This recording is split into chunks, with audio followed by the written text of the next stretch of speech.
Hello, Damion. I'm very happy to speak to you Glad today. to speak to you too. Thank you. And so, yeah, you're working on a game called Crime Boss, right? I am. Um, why? Just first and foremost, and what made like this concept of the game look so special to you? Well, I'm obviously a video game enthusiast, and I have some experience in the crime genre, and I think that's part of what attracted them to me. And so when they pitched me the project and we talked about everything that was involved, and I learned that I could also be a little bit on the developer side as well, that was very attractive. Because coming from a performance standpoint, you don't usually get to see the inner workings of how the video game is made. You don't get to see the nuts and the bolts. You just you go in, you do your speaking, sometimes you do your mocap, and that's it. So being an integral part of the team that was bringing the story to life as a storyteller, because I'm more than just a performer, I'm also a storyteller. That was very enticing to me. You are also writing on that game, right? Yes. How this is this your first writing project? It's not my first writing project, my first video game writing project. So So, yes. do you like to perform more for a video game or to write? It's funny because some places like I said, because I come from just a storytelling approach, I like to be where I'm needed. And there are a lot of places in the story where I could help out and punch up, which is one of the reasons why they asked for me. So at certain times, I'm more into I need to sit down and do the writing things. And other times I'm like, oh, this performance needs to be done. So it's fun. I get to explore all the different aspects of the things that I like about it. Speaking about Crime Boss, we have already seen like a trailer, the artwork, and the cast, which is of course also a big thing. I believe our Yeah. impressions were somewhere between like GTA and Payday, where you also took part in, right? But, yeah. So is Crime Boss going to be more like Payday or more like an open world concept? Well, it's not actually an open world concept, but it's kind of a directed world concept. Whereas it'll feel very open world because you have options and things change every time you play the game. So there's a definite through line of the game, but it's a spider web of different branches. So you can never play the same game twice. So it's got a feel of, like I said, not quite open, but much more options and many more different things and paths you can take simply because the AI is having other characters do other things, which will affect how you do things depending on where you are financially. There's a lot of different things in the game that will completely change, who you have on your team, your management, who you've encountered, which special characters you've encountered. All these things can affect how the gameplay goes. So it's pretty much like impossible to play the same game twice because even if you do everything the same, the AI will be making the characters do different choices. So Oh, it's that's kind of its own interesting. new thing. Yeah, it's its own. It's hard to pin it in. It's not open world because it is directed, but it's not linear either because there's so many different paths you can take depending on what happens with your decisions versus the AI decision. You literally have someone actively working against you. I understand. It's also PvE too, right? Yes. So you have to cooperate in a heist to like get to your objective with other players, with a team. Isn't it difficult to manage this with like coordinating a team where you have also this stealth aspect to it? And especially because this crime boss, like the vibe to it feels very like lighthearted and very comedian-ish, and isn't We it hit the gamut, also all of it. We hit it all. Trust me.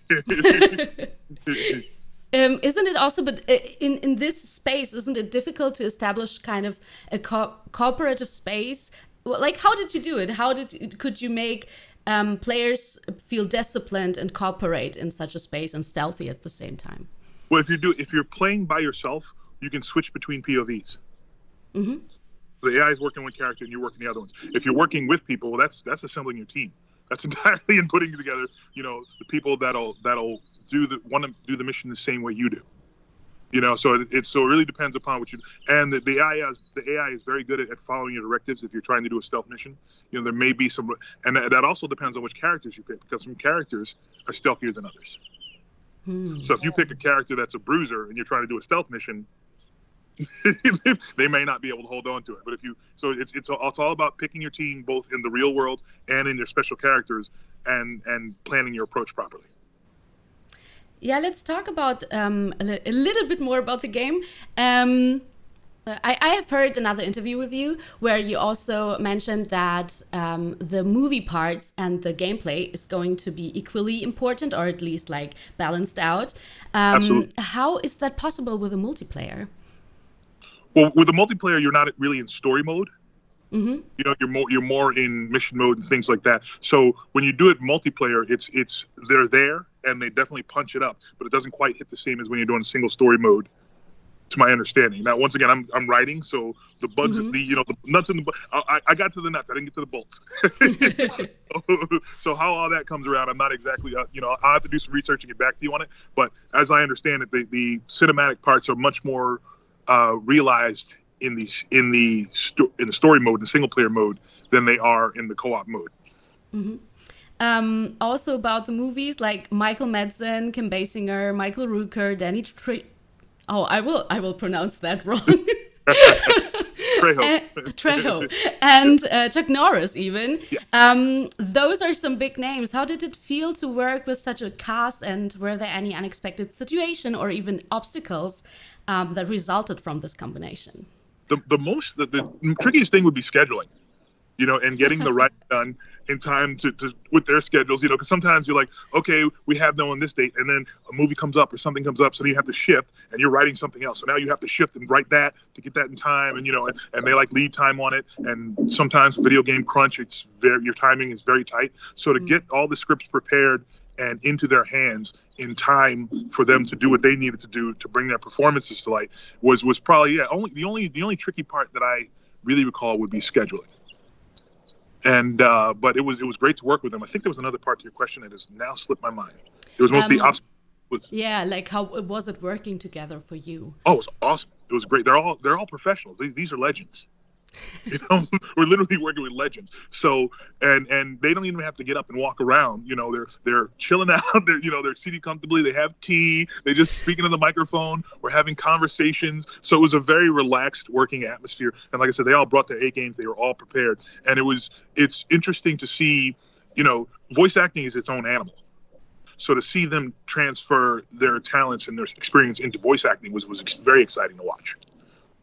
So were they just voice acting, or was there also like face capturing and motion? There was face capture as well. Motion capture, most of them, we have them in their younger forms, so they don't move the same. So we had other people do those parts, but a lot of face capture and voice capture is all them. All right. So in the official TikTok of Crime Boss, Right. you mentioned that the name Rockay City in the game is based off of Miami's origins. Could you explain how and whether there are other parts of the games, maybe based in Miami or other cities that were like the game was inspired by?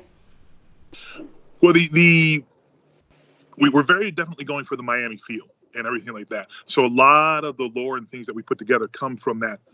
Miami and South Florida area, and like the people who were there at the time and the things that were going on at the time. And then obviously we went into movies and picked some of our, favorite 90s action movies and got into what was going on with those things and incorporated as many of those as we could. So, in some places we do get into other cities because some of those films took place in other cities. But it pretty much stays, there's a little bit of Texas feel with the Michael Madsen and the Chuck Norris of it all. And then, so we get around a little bit, Kim Basinger gets a little Chicago-y feeling, things like that, So it moves around a bit, but like it became its own entity in a wonderful way. Rockay has its own feel, its own vibe, and it's quite nice the way that it all came together. As you also write within a video game now and not only like perform, do you feel like, or has your perspective maybe changed on how video games are a narrative form and how you can bring out the message in one way or another? Absolutely. I have so much more insight into enriching my performance, into finding and understanding characters in these settings and how how they come from someone says, how about this kind of thing? And then you take that to a fully realized character, developing the personalities and helping with the translation of the celebrities into their, the forms they take in the year. I have so much more insight into what goes on into this narrative structure and how it can be used. Because previous to this, I had an idea of how it can be used, but when you're actually in it, you really see, oh, we can do this, and the directed narrative is quite fascinating. Like learning more about the directed narrative where, okay, you put these different choices, and we have people who've been working on games so long, they're like, they're going to do this, they're going to do this. And it's things like that, and being able to program, watching them figure out how to program around those decisions and make sure that it's very nice to be on this side and to be, figuring out, like seeing all the nuts and the bolts of it all. It's incredibly, like, just enriching. Wow, I feel like that's like a lot because you not only write, you also perform like at the same project, right? Yeah, it's a lot, but it's very rewarding because you can also you perform something and then you go on and write something else, and you can see, okay, I didn't like this phrase didn't work for me, or the way this worked didn't, so you can make adjustments, and it's an iterative process. So we're constantly reiterating the game, so there's time to being on the team enables me to punch my performance up even more because I'm able to say, okay, that didn't work, let's go back and redo it. Yep. So it's a very, I've never had that opportunity before, and all of the people we're working with have been very good about us being like, oh wait, we need to change this, or this evolved into this, and this is going to make this work. The moving pieces being able to move these pieces around is very, very, it's very rewarding because you can tell the story you want to tell, within the time constraints of trying to get it all out. Yeah, I was thinking, wow, you have a lot of freedom with the time if you can like go back and change it. The time is incredibly, restrictive, but in terms of just being able to say, okay, that doesn't work and we have to fix it, we can make that time. But yeah, the time is the most interesting factor when it comes to trying to put it all together. So now players are probably looking forward to be like doing crimes and going to the bad side, like going into the role of a crime boss. What do you personally think fascinates players when they get the chance to try out this role? Well, it's an expression of pieces of us that we don't necessarily even want to get into.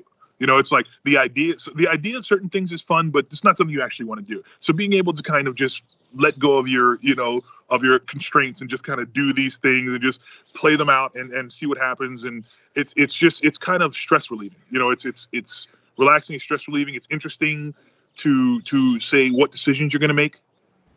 Are you going through with everyone and trying not to kill any civilians? Are you kill crazy? What different aspects of yourself are you going to find out and bring out when you're going through this? Is it, do you go in the first time and you're like, okay, I'm not going to hurt anybody, I'm just going to do all stealth. You try to do a full stealth thing and then, it doesn't work, or certain things change and you're like, okay, next time I'm just taking everybody out. It's like when you're watching an action movie and you're like, why don't you just kill that guy? It's like, you don't leave him alive. He's just going to come back and cause problems later. Now you have the option. It's like, I'll come back and do it again. Next time I'm taking him out. I'm not going to let him survive to cause me problems later. I just forgot what I was thinking just now. But sorry, I get excited. It's a little infectious sometimes. But I will just go into my next question. Okay. This like crime boss is kind of reminding us of Payday 2. So how is Crime Boss going to stand out next to that? Or is it aiming to be like maybe a continuation of that franchise? This is a completely different animal. This is a organized crime game. There are the first, pretty much the only aspects of Payday that are similar or where it's similar to Payday is it's a first person shooter. But we are doing, and obviously the heist involved. But there are so many different things we are doing to move in our own direction and to create a completely new experience. There's as you move forward, you'll see there's a lot of differences between this and Payday, and I think each franchise stands on its own and will be able to do so comfortably. Mm-hmm. All right. Well, I think you already like grabbed all my other leftover questions and the answers. So do you want to share anything with our German viewers maybe relating to the game? Let's see. Well, we do have a few. Do we have a German character? did that one come yet? I mean, we have a bunch of different characters from all over, Europe and all over the world, and we will find things that'll be familiar to you, and you'll, as we move forward, you'll find friends that you may like a little more than others because they're a little more familiar. But it's a great game. I've been like blown away working on it. Just all the things I've been able to see, discover, the ways I've seen things work. It's really interesting to be on this side of the beast, And I think just like for the German audience, it'll be just as exciting for them as it is, because it's a new thing. In that there's no game quite like it on the market. So you'll have to. I'm trying to think of anything German specific. I mean, like I said, moving forward, we'll get in. We'll have to do another interview in a few months when. Let's do that. When I have more to talk about on that level.